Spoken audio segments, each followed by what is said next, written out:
सर्वप्रथम जनहित की आवाज के माध्यम से हमने कोशिश की है कि अभी लोकतंत्र का महापर्व आया है और जनता को अपने शहर के लिए डिसीजन लेना है, जनप्रतिनिधि चुनना है।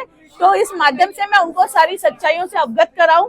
मैं अपनी तरफ से तो कोशिश कर ही रही हूँ एक जनप्रतिनिधि होने के कारण कि मैं कितने जनहित के विषयों में काम कर सकूं, लेकिन जनता को भी जागरूक होना करना मेरा कर्तव्य है, इसलिए मैं उनको विषय से अवगत करा रही हूँ और उम्मीद करती हूँ कि विषयों की जानकारी से वो समझेंगे कि किस मतलब कैसे न्याय लेना है और उनके विषय क्या है। मैडम, चुनाव के वक्त ही ऐसे मुद्दे बाहर क्यों आते हैं?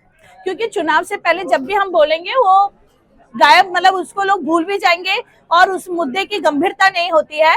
चुनाव के वक्त पर वाकई में डिसीजन लेना है। आज आपको किसी विषय का फैसला लेना है तो आप पूरा R&D और सर्च करोगे, तो वो रिसर्च आप उस वक्त करोगे। तो ये विषयों को इस वक्त रखना जरूरी था।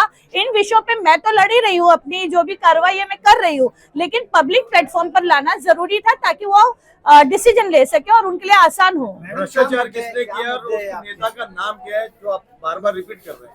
देखिए, दोनों ही विषय महासभा से संबंधित है। दोनों ही विषयों का हमने पूरी तरीके से पुरजोर विरोध किया था और ये दोनों ही विषय जब लाए गए थे महापौर द्वारा तो डेफिनेटली उस वक्त सत्ता के जो सर्वोच्च नेता थे वो सभी को नाम से परिचित है।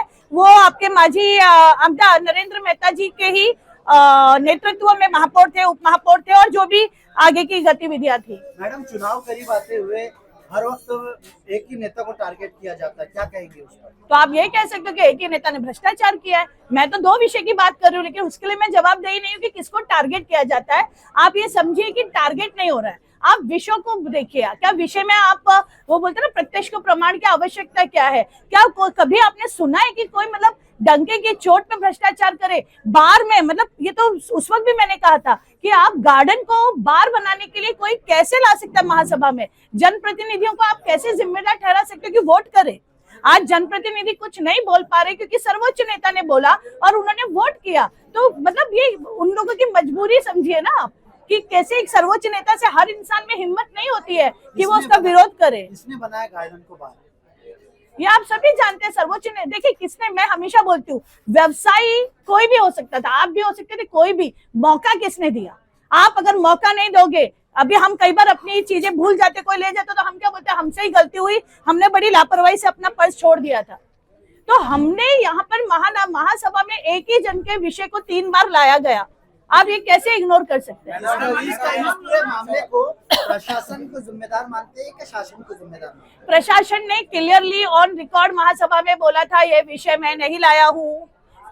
मतलब कमिश्नर जी ने ऑन रिकॉर्ड बोला था ये विषय मैं नहीं लाया हूँ, ये विषय महापौर लाई है। क्योंकि मैंने कमिश्नर जी को पॉइंट टू पॉइंट हर विषय पे उस वक्त भी पूछा था, सवाल किया था और उनका ये ऑन रिकॉर्ड आज भी रिकॉर्डिंग है कि मैं ये विषय नहीं लाया हूँ, ये महापौर लाई है। इस महासभा में जो प्रस्ताव लाया गया है वो उसमें कुछ पैसे का व्यवहार भी हुआ है व्यापारी के साथ में? देखिए मैं बट नेचुरली नहीं तो क्यों लाएंगे, क्यों लाएंगे? आपने मेहता जी को टारगेट करने के लिए कहीं ये सिस्टम शुरू क्यों नहीं किया? जनहित की आवाज आप ये अच्छा जनहित की आवाज की आप बात कर रहे हो। देखिए, नेता आज है कल नहीं रहेगा, राइट? ऑलरेडी नहीं है, ऑलरेडी नहीं है, राइट? कल का भी हमें पता नहीं है। तो बात नेता की नहीं है, बात जनहित के विषय की है। देर आए दुरुस्त आए, और मुझे तो देर भी नहीं लगता क्योंकि आज की तारीख में जनता को विषयों की जानकारी होनी चाहिए।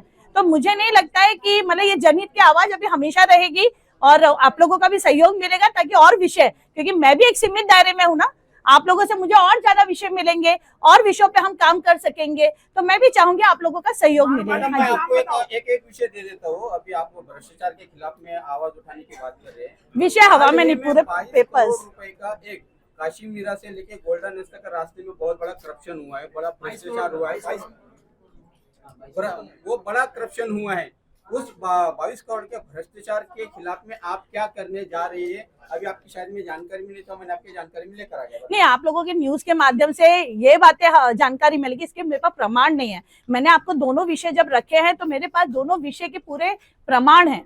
पूरे तथ्य है, मैं बिना तथ्य के बात नहीं करती हूँ, वरना आपको इमीडिएट हाँ डिसीजन दे देंगे ना। रास्ते के ऊपर उन्होंने नहीं। कुछ कंप्लेंट किया है। मेरी बात सुनिए। ये प्रमाण नहीं है क्या? देखिए। 22 करोड़ रुपए 18 साल की गारंटी, ये प्रमाण नहीं है? मेरी बात सुनिए, आप अगर आप ये बोलना आप चाह नहीं, के खिलाफ आप बोलना नहीं चाहते। नहीं, बात किसी व्यक्ति की नहीं है, मैं विषय लाऊंगी उसमें व्यक्ति होगा, मैं हवा में बात नहीं करती, लेकिन मैं आपको रोड के ऊपर जरूर एक चीज बोलूंगी कि आप जो रोड की बात करो, बेसिकली आप टेंडर प्रक्रिया की बात करो कि किसी भी रोड के आज 1000 करोड़ के टेंडर निकले हैं, तो आप 1000 करोड़ की बात करिए, आप 20 करोड़ की बात क्यों कर रहे हो? मैडम नहीं, ये यहाँ पर आप आज- उनको सेव कर रहे हो, इसका हाँ। मतलब यहाँ पर आप उनका पक्ष ले रहे हो, उनको बचा रहे हो। आज 22 टेंडर करोड़ प्रक्रिया में, आज मोटरसाइकिल वाले टेंडर के कमर में पेन हो चुका है, उनके कमर की हड्डियां टूट रही है मैडम, उस रास्ते की वजह से जो हम आम रोड पे नागरिकों का गड्ढे- पैसा मेरी गया बात 22 सुनिए। करोड़ रुपया टैक्स के रूप में, रोड आप पे- उस पर क्यों नहीं बात कर रहे हो? रोड पे गड्ढे आप 1000 नहीं, करोड़ की नहीं, बात आप कर रहे हो। बात करो करप्शन की, मैं आप करप्शन की बात और कर रही हूँ। और आप एक बार कर रहे हो रोड पे गड्ढे की, तो गड्ढे रोड पे के लिए कॉन्ट्रैक्टर जिम्मेदार है, आप करप्शन का मतलब है कि टेंडर में